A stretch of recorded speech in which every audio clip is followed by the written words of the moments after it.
दोस्तों, चाहे रामायण हो या महाभारत, ये दोनों ऐसे ग्रंथ हैं जिनके बारे में जितनी ज्यादा जानकारी इकट्ठी की जाए उतनी कम है, क्योंकि यह जितनी विशाल ग्रंथ है कि इसमें हर एक पात्र के साथ एक कथा है। ऐसे में आज के इस बेहद ही खास वीडियो में हम लोग जानने की प्रयास करेंगे कि राम, लक्ष्मण और सीता जब तीनों वनवास गए थे तब उर्मिला ने 14 वर्षों तक क्या किया था। पौराणिक मान्यता के अनुसार शेषनाग के कई अवतारों का उल्लेख मिलता है, जिनमें राम के भाई लक्ष्मण और कृष्ण के भाई बलराम मुख्य हैं। रामायण के अनुसार राजा दशरथ के तीसरे पुत्र थे लक्ष्मण। उनकी माता का नाम सुमित्रा था। लक्ष्मण के लिए राम ही माता, पिता, गुरु, भाई सब कुछ थे और उनकी आज्ञा का पालन ही इनका मुख्य धर्म था। वे उनके साथ सदा छाया की तरह रहते थे। भगवान श्री राम के प्रति किसी के भी अपमानसूचक शब्द को ये कभी बर्दाश्त नहीं करते थे।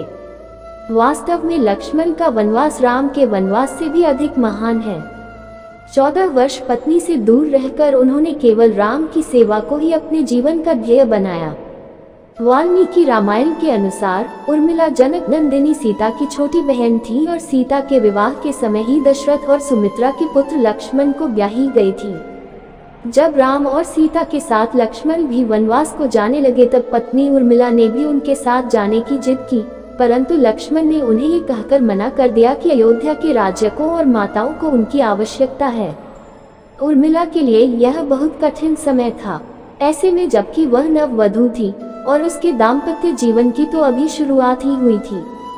लक्ष्मण के वनवास जाने के बाद उर्मिला के पिता अयोध्या आए और उर्मिला को मायके चलने का अनुरोध करने लगे ताकि माँ और सखियों के सानिध्य में उर्मिला का पति वियोग का दुख कुछ कम हो सके। परंतु उर्मिला ने अपने मायके मिथिला जाने से इनकार करते हुए कहा कि पति की आज्ञा अनुसार पति के परिजनों के साथ रहना और दुख में उनका साथ न छोड़ना ही अब उसका धर्म है।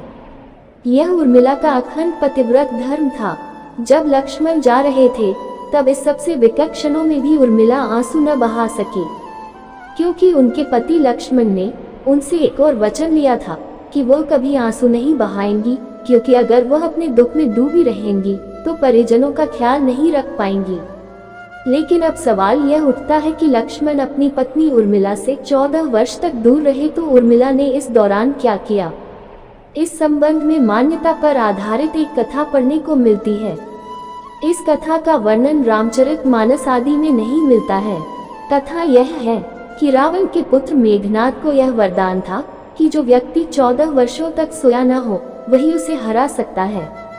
हालांकि लक्ष्मण अपने भाई श्री राम और भाभी सीता की सुरक्षा और सेवा में इतने लगे रहे कि वे 14 वर्ष तक सो ही नहीं पाए।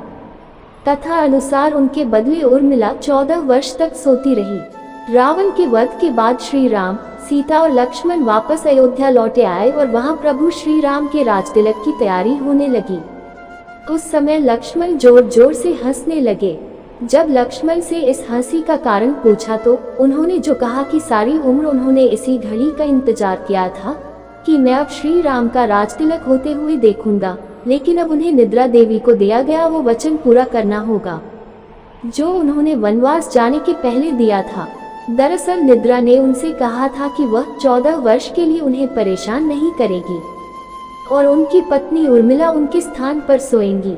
निद्रा देवी ने उनकी यह बात एक शर्त पर मानी थी कि जैसे ही वह अयोध्या लौटेंगे उर्मिला की नींद टूट जाएगी और उन्हें सोना होगा। लक्ष्मण इस बात पर हंस रहे थे कि अब उन्हें सोना होगा और वह राम का राजतिलक नहीं देख पाएंगे। उनके स्थान पर उर्मिला ने ये रस्म देखी थी। लक्ष्मण के उर्मिला से अंगद और चंद्रकेतु नाम के 2 पुत्र तथा सोमदा नाम की एक पुत्री उत्पन्न हुई। अंगद ने अंगदियापुरी तथा चंद्रकेतु ने चंद्रकांतापुरी की स्थापना की थी। उर्मिला के पतिव्रत का बल। एक अन्य कथानुसार लक्ष्मण की विजय का मुख्य कारण उर्मिला का पतिव्रत था। मेघनाद के वध के बाद उनका शव श्री राम जी के युद्ध शिविर में रखा हुआ था। उस शव को मेघनाद की पत्नी सुलोचना लेने आई। पति का छिन्न शीश देखते ही सुलोचना का हृदय अत्यधिक द्रवित हो गया। वह रोने लगी। रोते रोते उसने पास खड़े लक्ष्मण की ओर देखा और कहा, सुमित्रा नंदन, तुम भूलकर भी गर्व मत करना कि मेघनाद का वध मैंने किया है। मेघनाद को धराशायी करने की शक्ति विश्व में किसी के पास नहीं थी। ये तो 2 पतिव्रता नारियों का भाग्य था।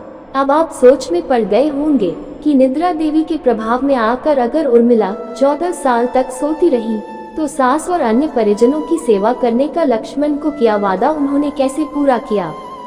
तो उत्तर यह है कि सीता माता ने अपना एक वरदान उर्मिला को दे दिया था। उस वरदान के अनुसार उर्मिला एक साथ 3 कार्य कर सकती थी। तो दोस्तों, ये थी आज की जानकारी। अच्छी लगी हो तो इसे लाइक और शेयर जरूर करें और चैनल पर नए हैं तो चैनल को सब्सक्राइब करना ना भूलें। मिलते हैं एक नई जानकारी के साथ। धन्यवाद। आपका दिन शुभ हो।